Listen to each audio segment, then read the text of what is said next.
Dessiner pour cultiver l'esprit et marquer les esprits.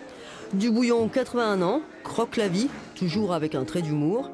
Sa première caricature, c'était en primaire, celle de son instituteur. J'ai commencé à avoir l'humour un peu avec le dessin.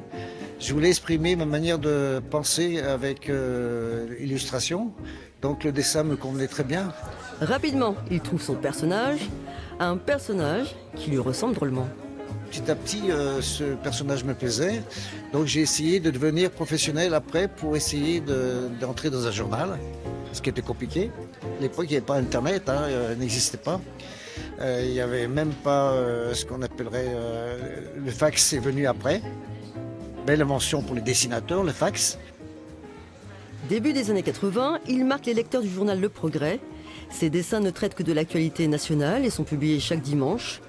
Mais c'est dans les années 60, avec Harakiri, qu'il est formé à bonne école, aux côtés de Cavana, Reiser ou encore Cabu. Ils étaient irrévérencieux par rapport aux institutions. La morale, ils s'en foutaient complètement, ce qui était bien. C'est le crayon qui est principalement, au début, le conducteur. Et ensuite, on fait parler le personnage selon ce qu'il a à dire dans la vie, quoi, dans la société. Donc souvent, le dessin satirique, justement, est une expression directe qui passe du dessin à l'écriture. Dessinateur de presse, un métier où il faut être percutant et drôle. Au fil du temps, Dubouillon s'est fait un nom. Chaque année, depuis 1994, Le Progrès publie un recueil. Et pour ses 40 ans de carrière, le journal a choisi 40 faits d'actualité, toujours avec la même ligne éditoriale. On est plutôt dans l'idée en fait de donner la place au dessin plus qu'à la bulle et au texte à l'intérieur.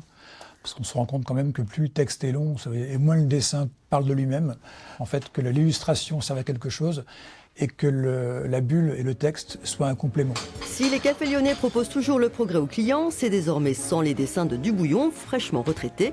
Mais le dessinateur laisse une trace indélébile au bref de comptoir. Moi, ça fait 30 ans que je fais de la restauration et ça fait 30 ans que mes clients en fait commentent les dessins de Dubouillon. Ils l'ont toujours commenté, c'était super quoi. Une fierté encore plus grande, magnifique. Une exposition lui sera même consacrée aux archives municipales de Lyon du 3 juin au 18 décembre.